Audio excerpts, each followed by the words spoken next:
Hoje nós vamos falar do livro Angústia, do Graciliano Ramos.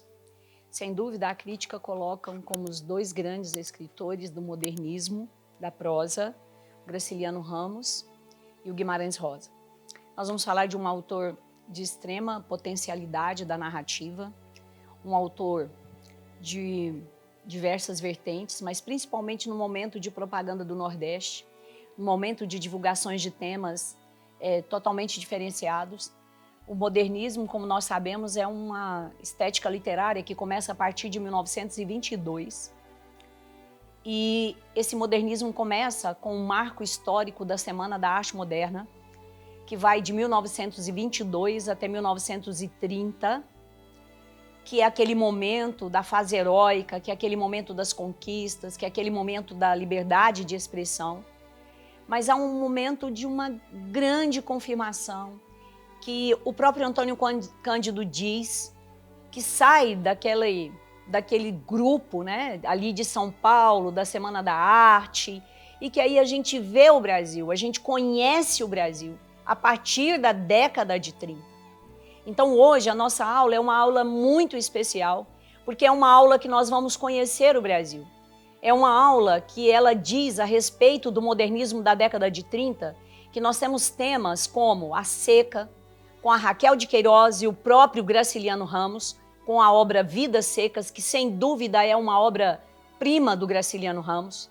Nós temos o tema do engenho, a fase gloriosa do engenho e a decadência do engenho, com José Lins do Rego. E se a gente quer saber do cacau, da Bahia, se quer conhecer a Bahia, e é tão interessante isso que o crítico Antônio Cândido diz que naquele tempo você gastava muito tempo para chegar até a Bahia, para conhecer a Bahia, mas agora, na década de 30, você conhece a Bahia com a obra do Jorge Amado. E o Sul, sem dúvida, com o Érico Veríssimo, com as obras do Érico Veríssimo. Então é um momento de uma vertente da prosa, de uma grande riqueza da literatura brasileira.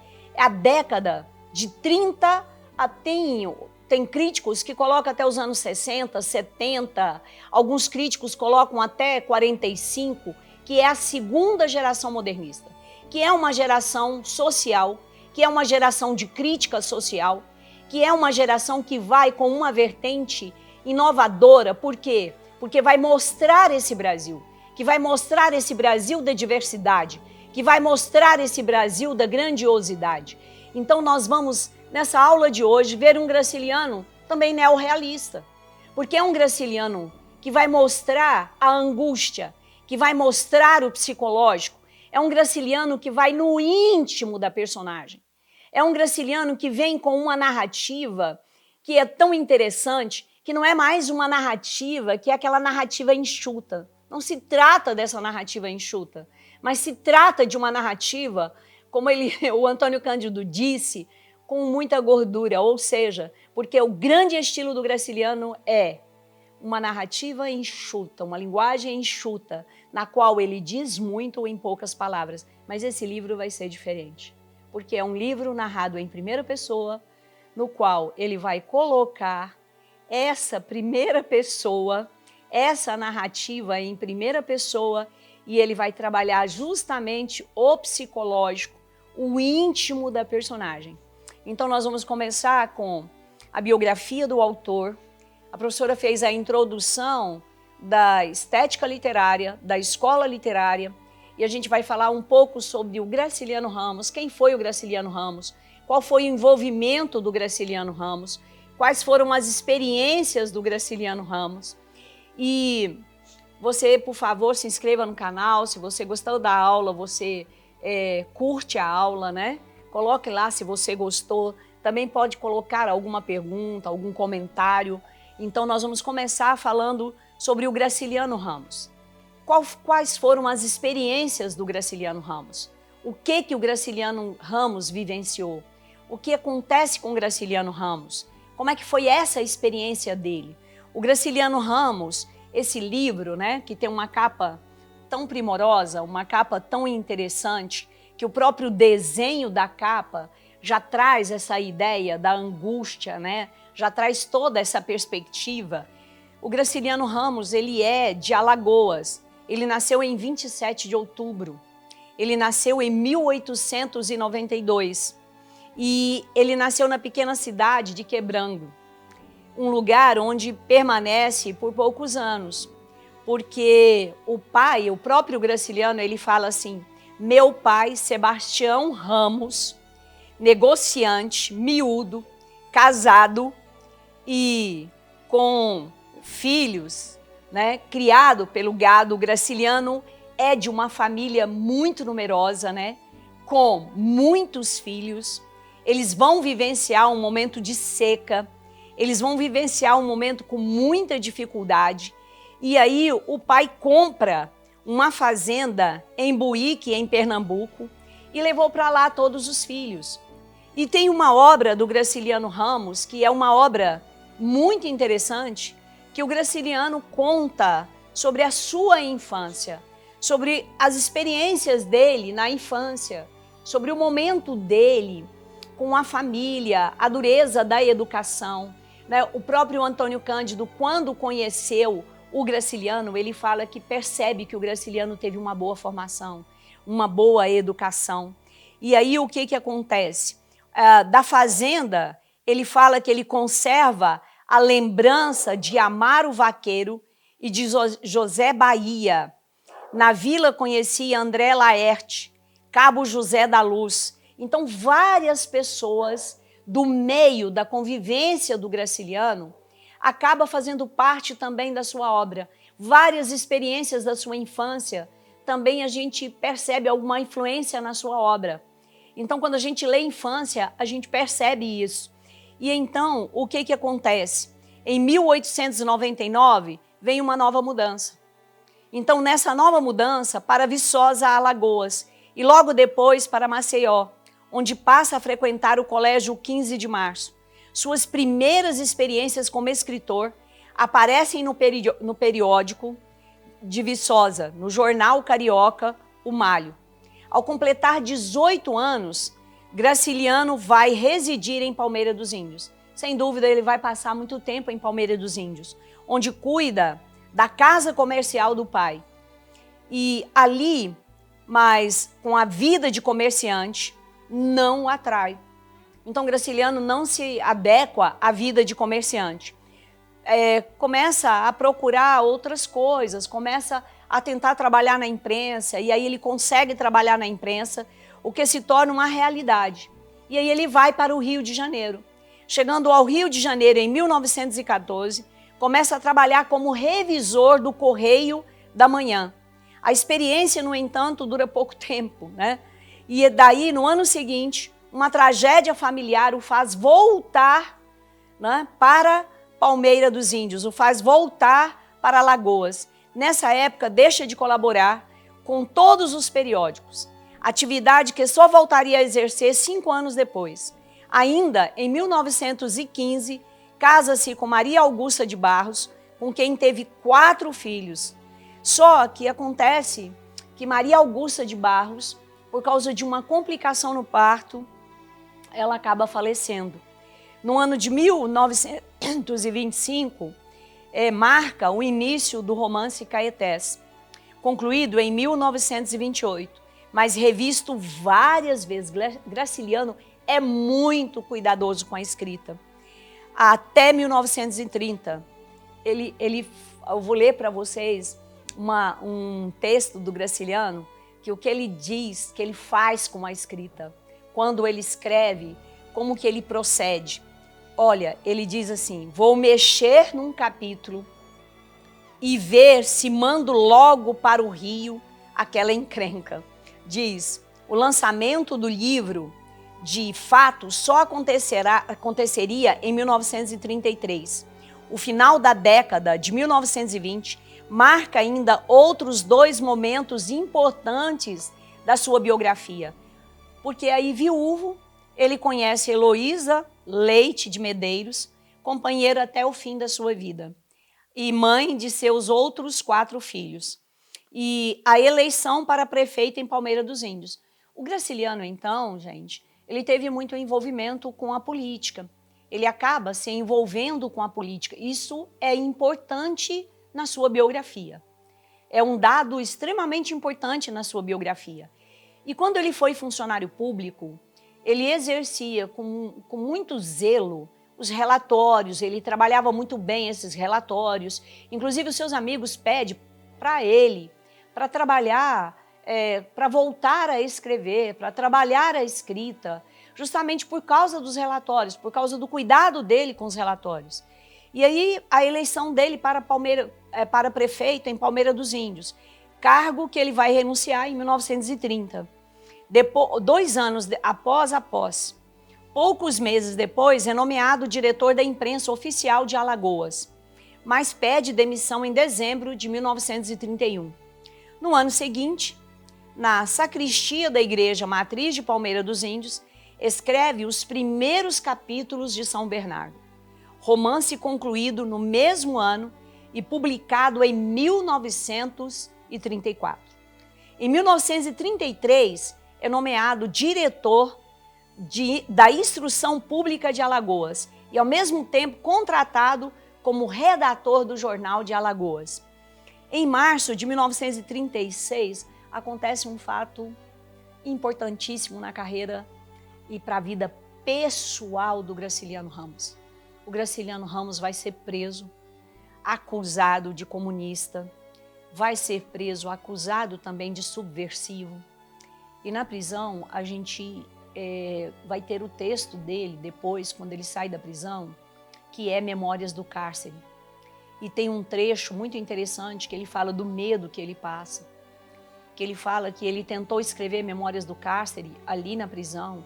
Quando ele escuta aquele barulho e tudo, ele fala, inclusive, que foi até melhor ele ter saído da prisão, refletido sobre todos os fatos, para depois ele escrever. Porque assim os fatos tiveram uma maior maturidade.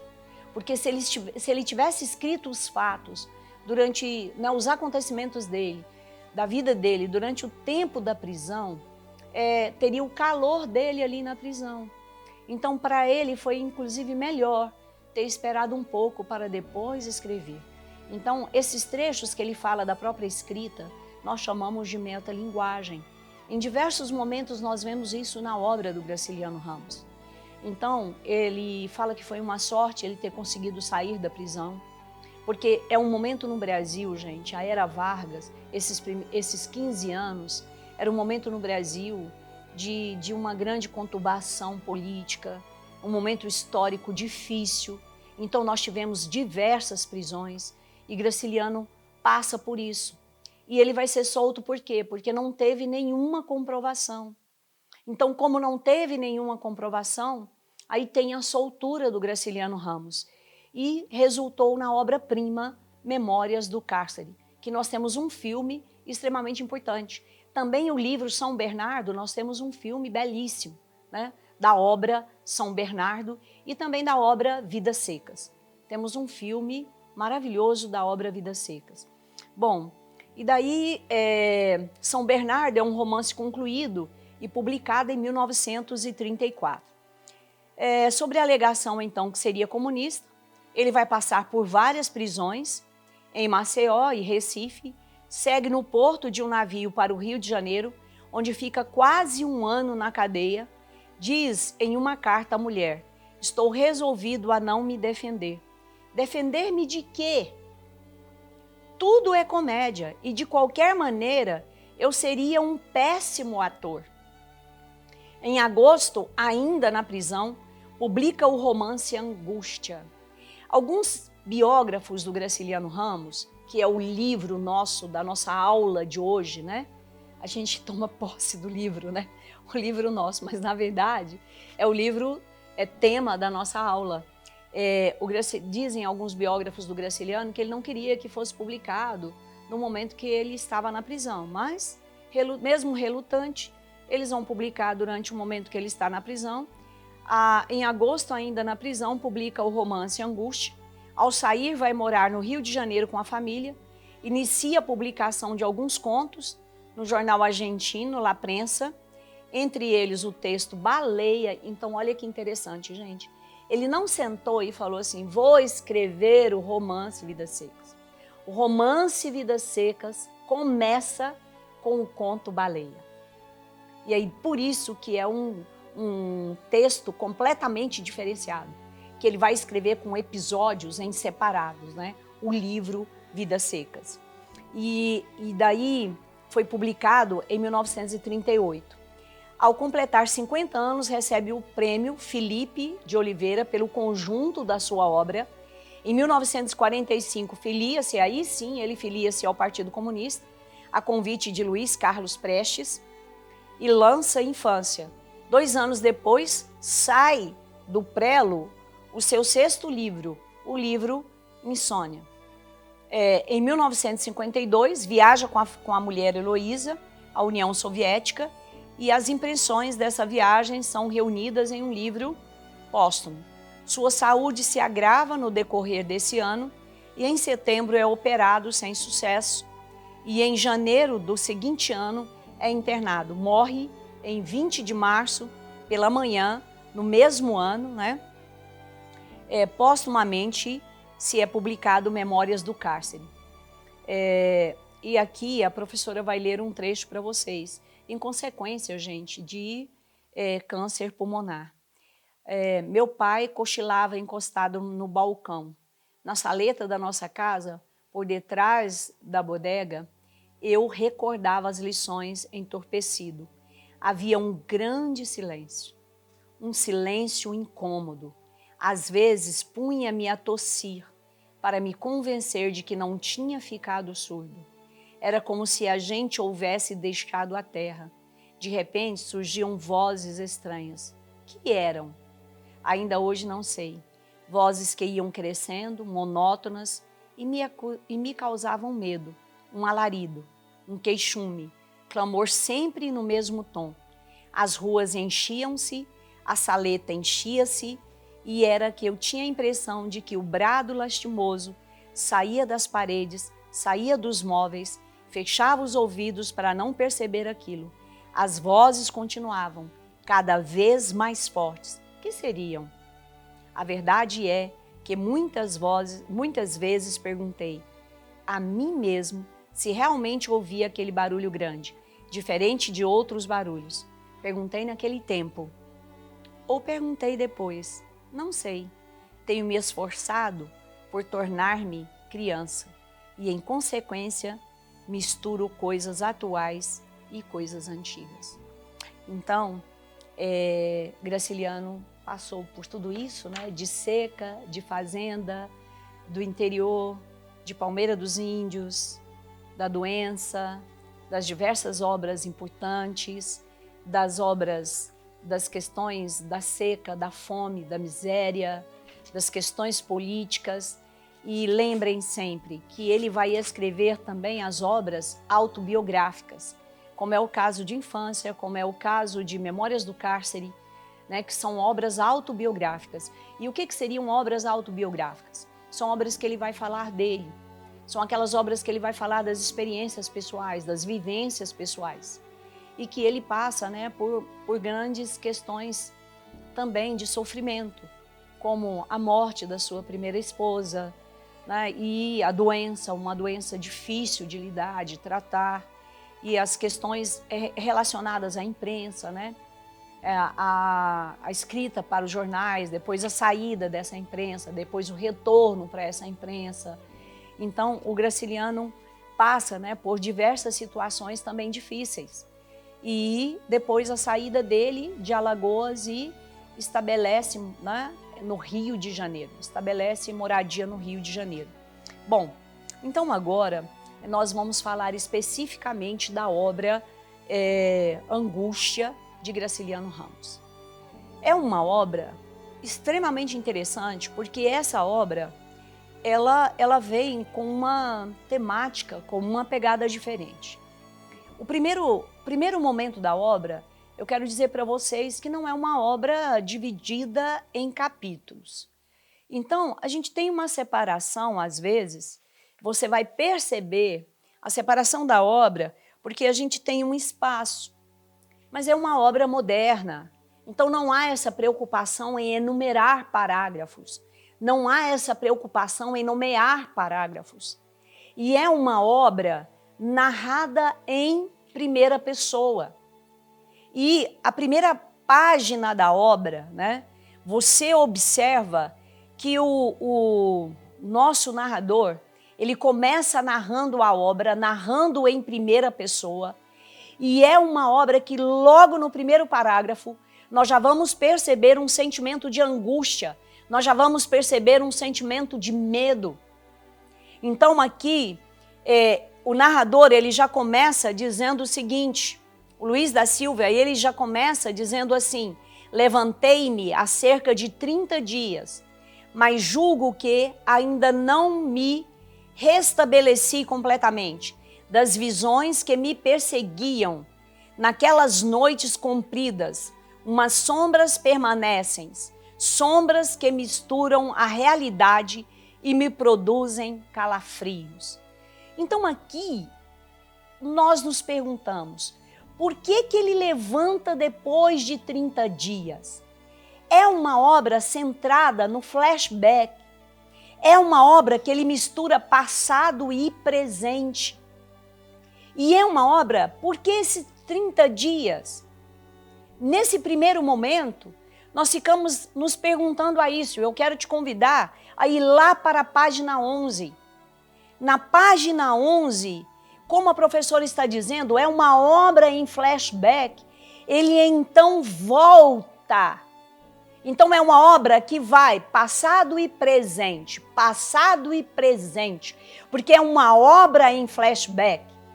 Então na página 11, nós agora vamos com ele ao momento da infância. Volto a ser criança, revejo a figura de meu avô, Trajano Pereira de Aquino Cavalcante e Silva. Família importante, você vê pela imponência do nome.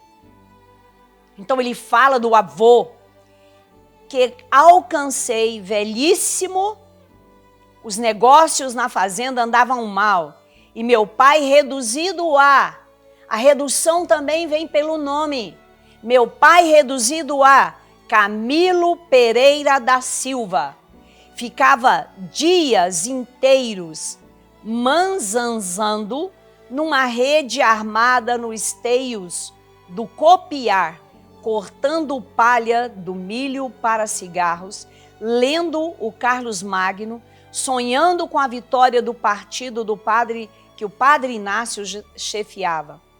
E a avó, sim, a Germana. Então eu andava no pátio arrastando um chocalho, brincando de boi. Minha avó, sim, a Germana, passava os dias falando só, xingando as escravas que não existiam. Trajano Pereira de Aquino Cavalcante e Silva tomava pilex tremendo. Então o que a gente percebe aqui? A presença do fluxo de consciência, que é algo também extremamente importante nessa obra. O fluxo de consciência, que nós saímos dele acordando depois de 30 dias, e agora na página 11 dessa edição que a professora está usando, que é a edição da editora Record, e então dessa edição aqui, na página 11, ele volta lá na infância, ao avô, o pai, a avó, e aqui o que acontece? A avó é uma pessoa que nós percebemos que ela sai da normalidade. É uma avó que ela tem um problema mental.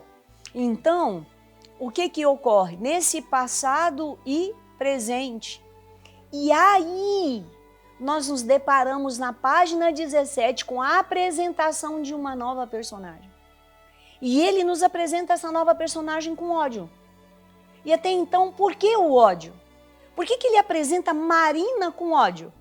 Se eu pudesse fazer o mesmo com Marina, afogá-la devagar, trazendo-a para a superfície quando ela estivesse perdendo o fôlego, prolongar o suplício um dia inteiro. Por que ele quer fazer isso? Então, vai criando uma expectativa no leitor. E daí a pouco, ele já traz a escola para a gente numa visão triste. Ele fala da escola como uma experiência triste, mas durante as lições em pé, de braços cruzados, escutando as emboaçadas do mestre Antônio Justino, eu via no outro lado da rua uma casa que tinha sempre a porta escancarada, mostrando a sala, o corredor e o quintal cheio de roseiras. Esse quintal, gente, ele é vizinho da Marina. Então os dois se encontram nesse quintal. Esse quintal vai ser o lugar de encontro. E esse quintal tem um jardim. Daqui também se vê em algumas roseiras maltratadas no quintal da casa vizinha. Foi entre essas plantas que no começo do ano passado avistei Marina pela primeira vez, suada, os cabelos pegando fogo. Aí ele já volta a: meu pai cochilava encostado no balcão, na saleta da nossa casa. Então viram? Passado, presente, passado, presente. A obra é toda em um fluxo de consciência. E agora, na página 19, acontece um fato que vai mudar a vida dele, da nossa personagem. Agora vem uma mudança que é a morte do pai. Então, penso na morte de meu pai. Quando voltei da escola, ele estava estirado num marquesão, coberto com um lençol branco que lhe escondia o corpo todo até a cabeça. Só ficavam expostos os pés, que iam até além de uma das pontas do marquesão, pequeno para o defunto enorme. Muitas pessoas se tinham tornado donas da casa. Rosenda Lavadeira, Padre Inácio, Cabo José da Luz e o velho Acrísio. Que ia ser de mim solto no mundo?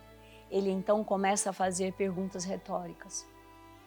E agora ele estaria solto no mundo. Não tem mais o pai, não tem mais a direção do pai.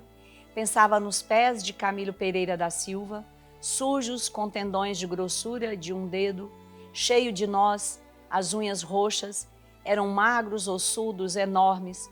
Agora eu tinha 14 anos e conhecia a mão direita e os verbos. Voltei à sala nas pontas dos pés. Ninguém me viu.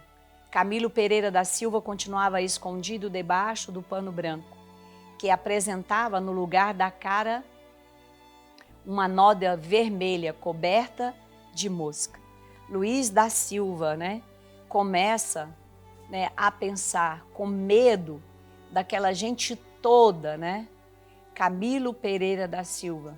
Então ele começa a sentir medo, porque mandaram buscá-lo na escola e fala assim: sempre abafando os passos, dirigi-me novamente ao fundo do quintal, com medo daquela gente que nem me havia mandado buscar à escola para assistir à morte do meu pai.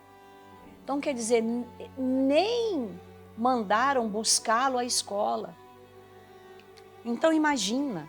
E aí ele começa a ter medo. E aí, na página 33, eu falei sobre metalinguagem, que é o texto tratando do próprio texto. Então, eu quero comentar agora com vocês especificamente o momento que isso ocorre, que é na página 23. Camilo Pereira da Silva não folheava o romance. Que estaria fazendo a alma de Camilo Pereira da Silva? Provavelmente rondava a casa. Estava pelas portas fechadas, olhava a prateleira vazia. As outras almas mais antigas. Aí ele vai falar da alma de Evaristo, da Sinhá Germana,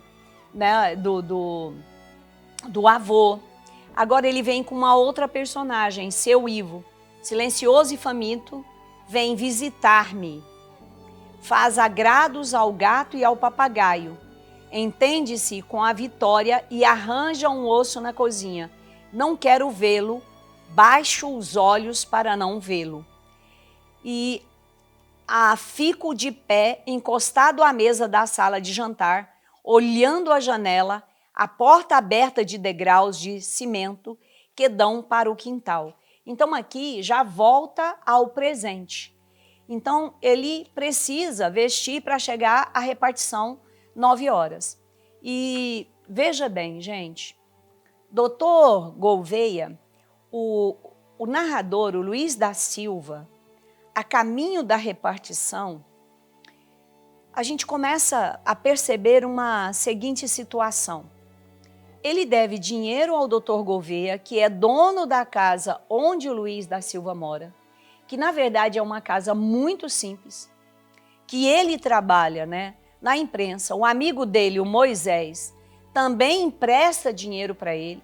Então, é uma casa, gente, que dá assim aquela ideia de uma casa fechada, que traz aquela ideia de aprisionamento também. Tem sempre ratos passando por lá, tem muitas coisas assim que traz essa simbologia de prisão, sabe? Que traz essa simbologia de falta de perspectiva, de liberdade, de aprisionamento da alma. Então, de toda essa angústia que a personagem vai vivenciar. Então, ele tem essa necessidade financeira e isso deixa muito claro.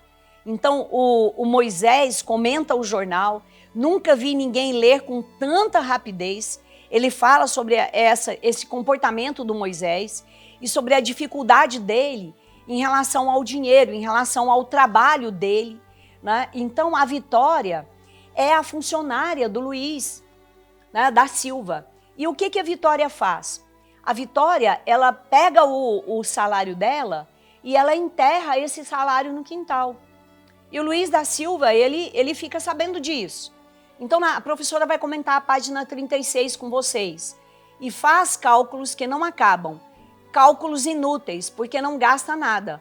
Usa os meus sapatos velhos e traz um chale preto amarelento, que deve ter 10 anos. Recolhe a mensalidade, mete-se no fundo do quintal, põe-se a esgravatar a terra como se plantasse qualquer coisa. Esquece os navios e as lições ao papagaio. Então, e aí ele fica sabendo que ela guarda esse dinheiro lá. Então, isso é uma dica importante para nós. E daí, o que acontece? Aí tem aqueles comentários, aqueles relacionamentos com ela, o café, Vitória, né? E daí, gente, a descrição de Julião Tavares, que é o opositor. Nós temos o protagonista, o Luiz da Silva, que é o narrador desse romance, que o romance é narrado em primeira pessoa. O romance é narrado em primeira pessoa e o Julião Tavares, ele vai ser apresentado para a gente agora, na página 53. E aí ele vai fazer a descrição do Julião Tavares. Então, qual a descrição do Julião Tavares que ele vai fazer? Foi por aquele tempo que Julião Tavares deu para aparecer aqui em casa. Lembra-se dele. Os jornais andaram a elogiá-lo, mas disseram mentira. Julião Tavares não tinha nenhuma daquelas qualidades.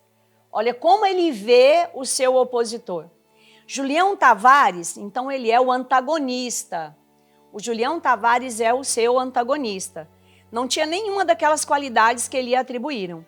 Era um sujeito gordo, vermelho, risonho, patriota, falador e escrevedor.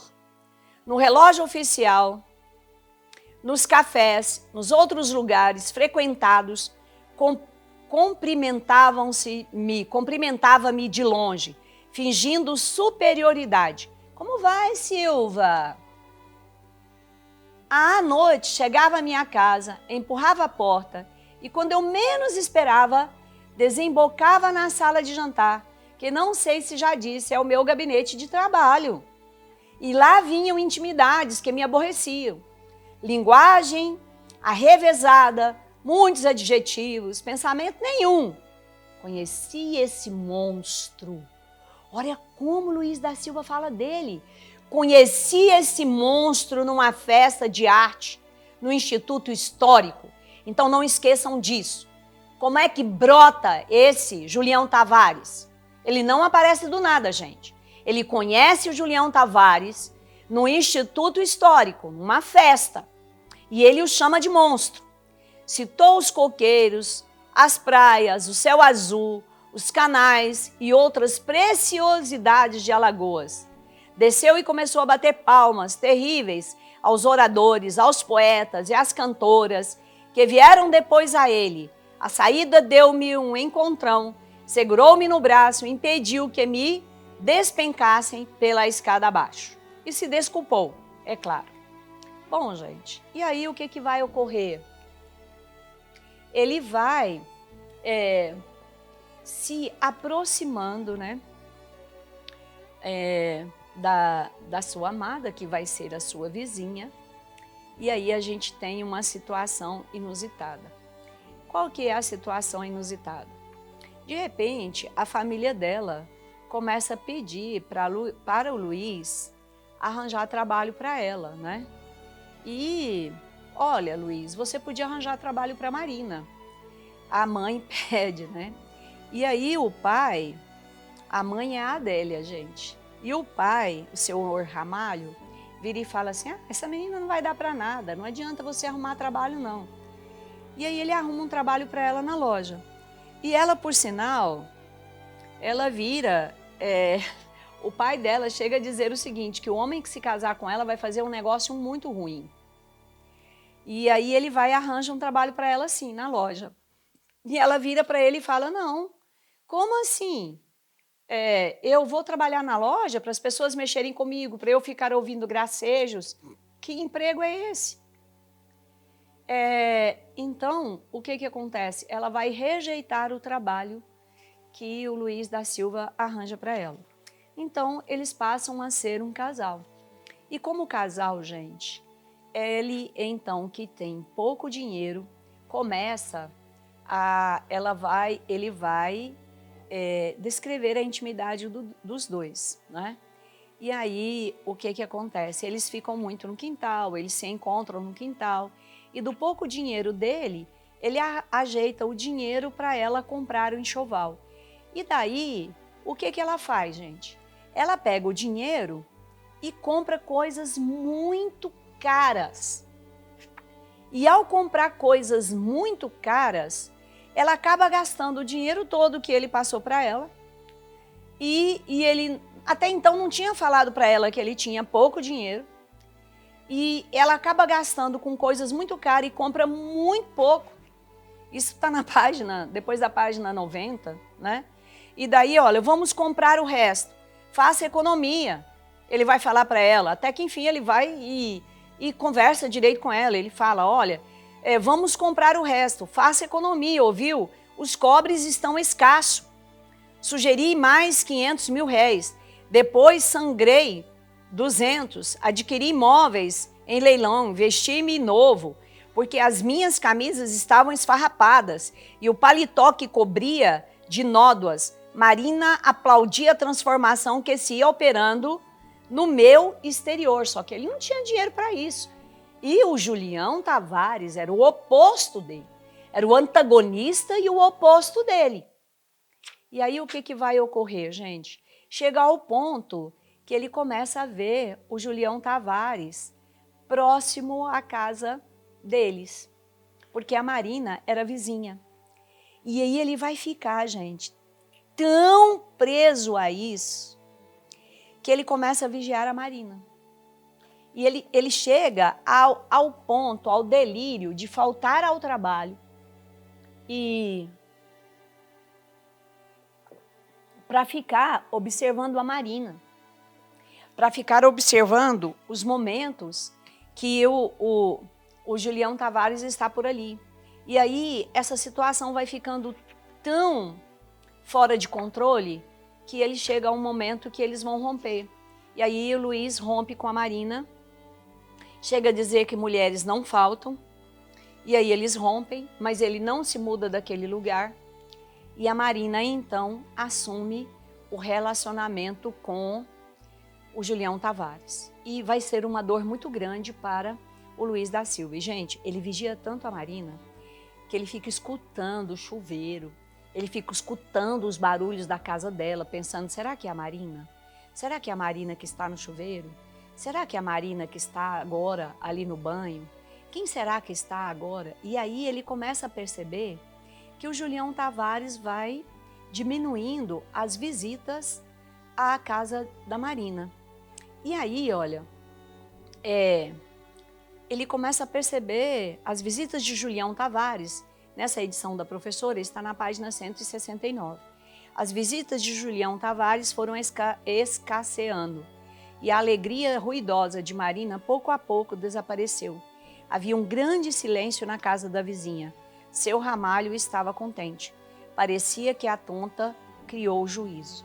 Só que depois, o Luiz escuta uma briga entre a Marina, e eu quero, tá, gente, que vocês entendam o ano que esse livro foi escrito, como é que era a realidade do Brasil, como é que era a situação das mulheres, né? O que vai acontecer. Então, Marina, o que foi que aconteceu? Queria que ela me iludisse, jurasse que não havia acontecido nada. Mordi as mãos para não gritar.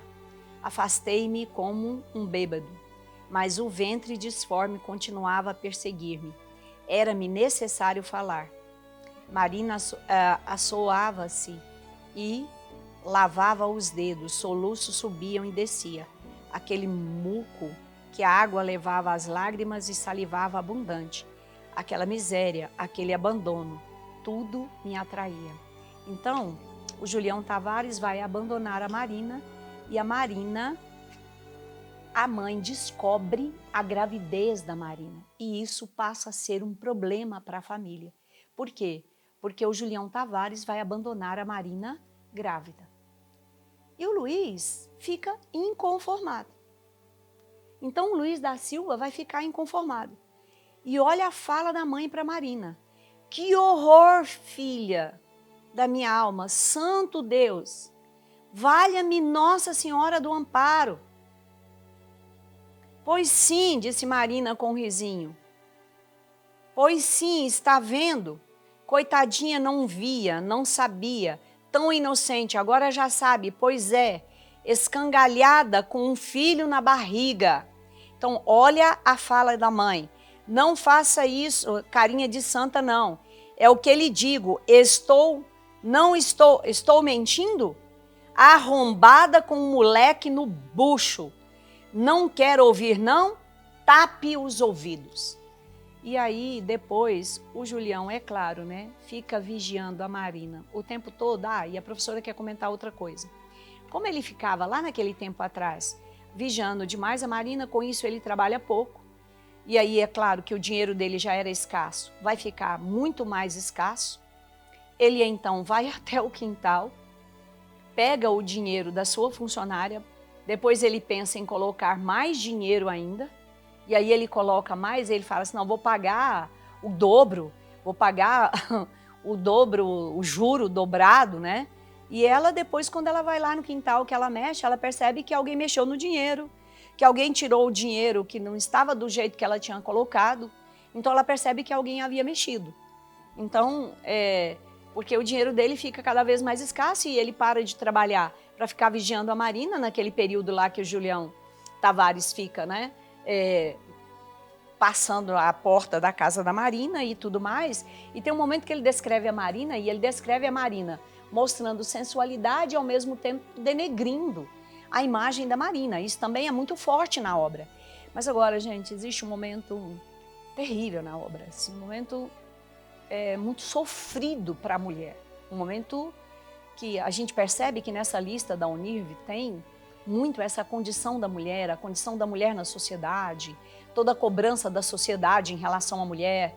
Então, nesse momento, Marina caminhava depressa, virava a esquina, voltava-se como se tivesse medo de ser perseguida, entrou em várias lojas, cedeu um cinema, escondeu-se no cinema, distanciei-me dela, estive quase a perdê-la de vista.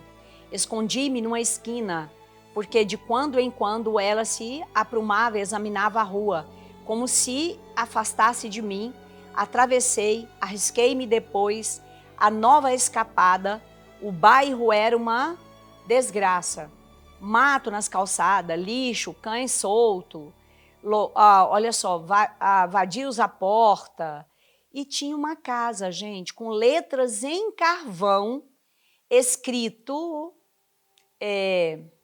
olha só, e tinha algumas coisas assim, e aí ele vai seguindo a a Marina, e depois, o que a gente vai perceber?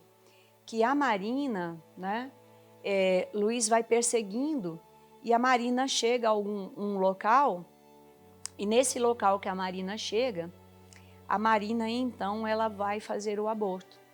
E o Luiz a persegue, e depois ele desconfia que foi isso que ela fez, e aí ele começa a xingá-la, e ela pede para ele se afastar dela, né?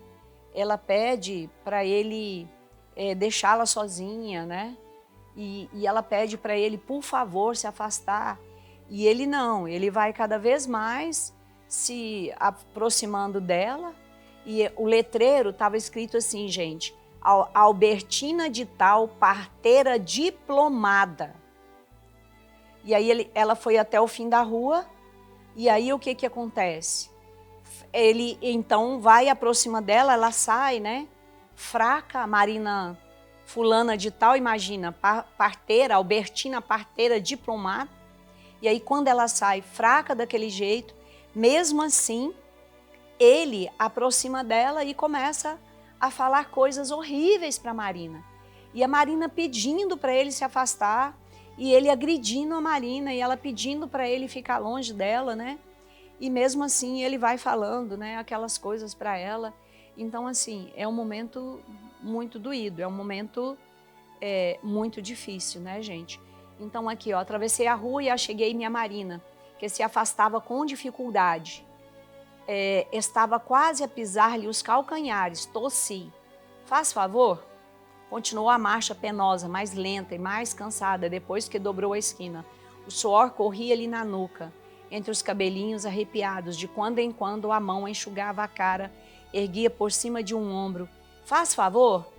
Aí ela parou. Em seguida, apressou o passo, meteu com vontade os pés na areia frouxa. E deixe disso, não há motivo para esse orgulho todo.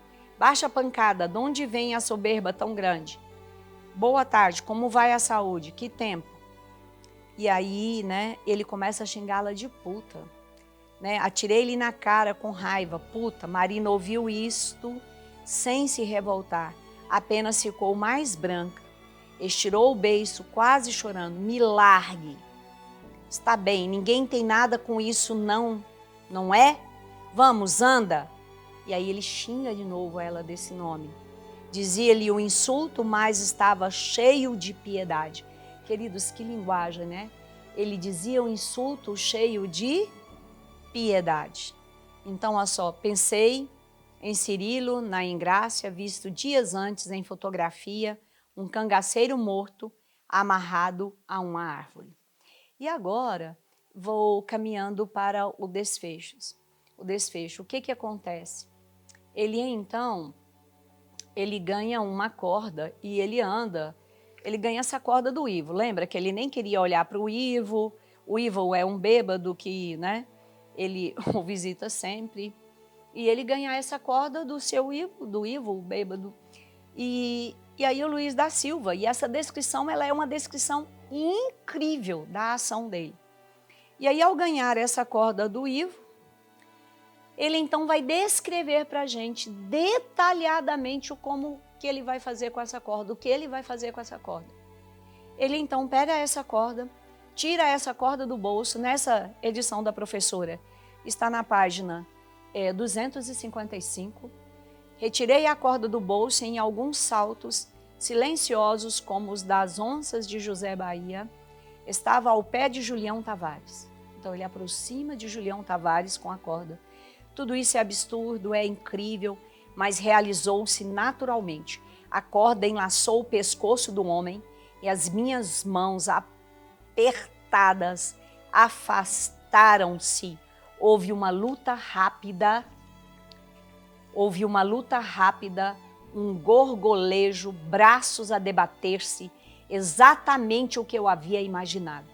O corpo de Julião Tavares, ora tombava para a frente e ameaçava arrastar-me, ora se inclinava para trás e queria cair em cima de mim. A obsessão ia desaparecer. Tive um deslumbramento. O homenzinho da repartição e do jornal não era eu. os mergulhos que meu pai me dava no poço da pedra, a palmatória do mestre Justino, os berros do sangrento, a grosseria do chefe da revisão, a impertinência macia do diretor, tudo virou fumaça. Julião Tavares esborrachava. Tanta empáfia, tonta, lorota, tanto adjetivo, besta em discurso, estava ali, amanhecendo vencido pelo próprio peso. A lembrança do seu Ivo enfureceu-me com os diabos. Então ele simula o suicídio. E ao mesmo tempo, aí no último capítulo, é todo cheio de delírio e é uma ligação direta com o início. Por isso ele levantou há cerca de 30 dias. Então, por quê? Aí o finalzinho é todo aquele delírio que coloca em dúvida até mesmo se ele realmente matou o Julião Tavares. Porque ele passa daqui agora a viver esse delírio todo. Ele passa a viver sonhos e cenas desconexas. Ele passa a viver flashes e combinações desconexas. E esse final, ele se junta ao início do romance, com essas cenas desconexas. Ó, Vitória, faça o favor de ir ali na esquina, ouviu? Telefone a repartição e diga que não vou ao serviço hoje, estou doente. Então a gente descobre que ele está doente. E aí ele, no primeiro capítulo, ele diz o quê? Levantei-me há cerca de 30 dias, mas julgo que ainda não me restabeleci completamente. Das visões. Viram, gente, que genial? A ligação do primeiro parágrafo com as cenas de flashes, de sonhos, de cenas desconexas com o final da narrativa. Quando ela saiu, deitei no saco de roupa branca que tinha vestido na véspera e em seguida escondi o paletó e a calça rasgada debaixo do colchão. Então, termina, né, cheio de cenas desconexas, de sonhos e desses flashbacks. E aí o último parágrafo, né? José Bahia, meu irmão, estamos tão velhos. Acomodava-se todos um colchão de paina, milhares de figurinhas insignificantes. Eu era uma figurinha insignificante e mexia-me com cuidado para não molestar as outras 16.384. Íamos descansar, um colchão de paina, que lembra aqueles colchões na prisão. E agora vamos descansar. Boas aulas, bons estudos e boa prova para vocês.